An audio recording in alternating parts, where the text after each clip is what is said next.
Detroit, really, of all the cities in the United States, really needs a vigilante, I think. Do you think you could be up to the task? More than up for the task, absolutely. So would you take down politicians in Detroit like Mayor Bing, Charles Pugh, guys like that? I think they're good guys. I'd start with lore. I'm going to start with street crime, work my way up. Creative continuity at Motor City Comic Con. Get the latest news directly from cosplayers, artists, writers, and the occasional celebrity. Tune in for Creative Continuity's coverage of Motor City Comic Con. We bring the convention to you. Batman. The Motor City Batman. Actor Lou Ferrigno, what specifically attracts you to come here? Well, I do major conventions. I've done this many years. A long time ago, I just like the stand here, the people, and they're very respectful, and I just have a lot of fun. So how'd you exactly go about becoming the Hulk originally? How did that? Well, they had a screen test. I went down for the audition because they had to reshoot the pilot. Yeah. And it was the perfect time and place. Did that partly come from your bodybuilding experience? Yeah, plus also I show a lot of sensitivity through the makeup. So how did you exactly go about then deciding once you've done the screen test, how did you decide that maybe you wanted to actually do this? Did you have any comic experience with comic books in the past? No, I had the ability to show pantomime. That means acting without speaking through the makeup. Okay, and what was your first Hulk production that you did? It was the pilot.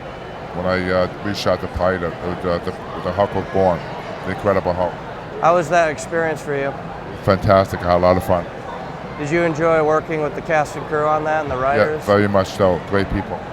Were you surprised that you'd be doing the Hulk up to this point in time for almost, 40, 30 years? Yeah, I'm amazed at the legacy. It lasts like 40 years. Surprises me too, especially in a convention like this, because when I began the Hulk, I mean, people will laugh if you read comic book. How has your portrayal of the Hulk maybe changed from the older series up till the newer movies? Well, the funny thing is nothing like the original series. People like the movie. I did the voice for the Hulk of the Adventures, but I still can't equate the series. How do you like playing it now, doing the voice now on the films? A lot of fun, because the Hulk will be around for wasn't for me. So in a way, they kind of pay the respect back to me. Do you think the writers and the different directors and producers you've worked with bring something new to the table than maybe the previous old Hulk incarnation? I think they should find a bigger part, a good character for me to play in the new Hulk movie, because it's going to be CGI from now on. Okay. Do you know anything about them doing a new Hulk movie? I really not know. Momentarily, no.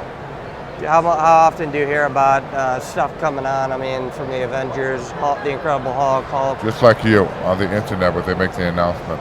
Okay, so they don't contact do they usually at that point then get in contact with your agent or? Agent and Okay. What has been your favorite incarnation of the Hulk? I would say when I did the TV series. Okay. For 5 years. Okay. And finally, what made you want to be a bodybuilder in the beginning? Because I love fitness, I love bodybuilding. Finally, what do you have coming up?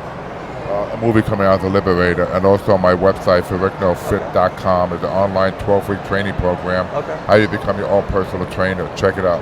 Thank you, Mr. Ferrigno. I appreciate it so much. It's been a pleasure. Talking with the legendary Walter Koenig. Tell me, how'd you get started as an actor? The first professional work I did was some daytime television shows that were shot in Los Angeles. From there, I graduated to primetime and did small roles on Combat and The Untouchables. That's like 61, 62. And then progressively, they got better. What was it like working on The Untouchables, the legendary Elliot Ness and all those types of guys? Yeah, I don't think I worked with any of them. My scene was with I played a guy who was selling alcohol illegally to the students at school. So I worked with the bad guys. So you're a mafia guy. Yeah. What of your earlier career of your early career in daytime and primetime type shows did you enjoy working most before you hit the big time with Star Trek and stuff like that? Well, I did some guest starring roles on different series. I did a role on the Mr. Novak series, which probably most people don't know or don't heard of it. But I played a Russian student, a defecting Russian student, and it was there for the first time. I tried out the accident, and the gentleman who cast me, the casting director, brought my name up again to Gene Roddenberry when it was time to cast that film. What was it like performing a Russian accent? Those are pretty difficult. No, I had fun with it. Both my parents were from the Soviet Union. I also had a book. I refer to the book a lot. Yeah. Now, how did you go about getting involved in Star Trek? Well, the same casting director, Mr. Novak, called me in. I had worked on the lieutenant for Gene Roddenberry. He was there on the casting call. And I had worked on an Alfred Hitchcock hour for Joe Pevney, who was one of the two alternating directors in that season. And he was there on the audition.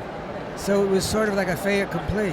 Everybody knew my work. How do you looking back now with the legacy of Star Trek?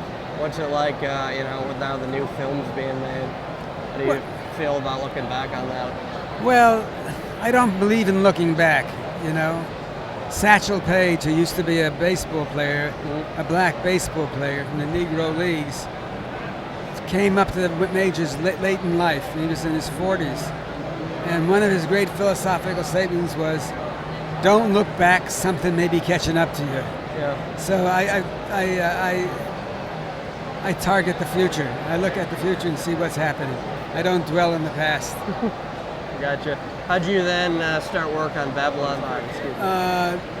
Excuse me. The director-producer of Babylon 5 was a gentleman who I knew superficially. I didn't know him well, named Joe Straczynski. But he knew my work, and he called me in to read. How was it like working with, now, he's a really famous writer now, Joe Straczynski. How was it like working with him? It was great. Terrific guy.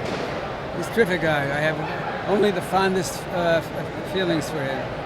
Do you see yourself doing any collaborations ever again with him? No. What kind of stuff are you working on now? Well, I have a graphic novel that's out. It's called Things to Come. Thank you very much, Mr. Koenig. I appreciate so much for you taking the time to talk with us.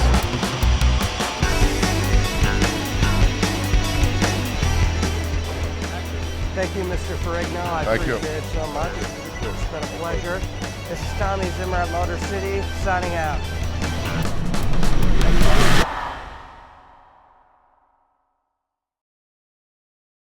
Do you know about Bestow Productions? We're the area's leader in video production. We provide quality, award-winning, and professional work in television commercial advertising, video for the web, video content for direct distribution, video on demand, and so much more. Give us a call at 570-486-4948 and see what Bestow can do for you. And now you know.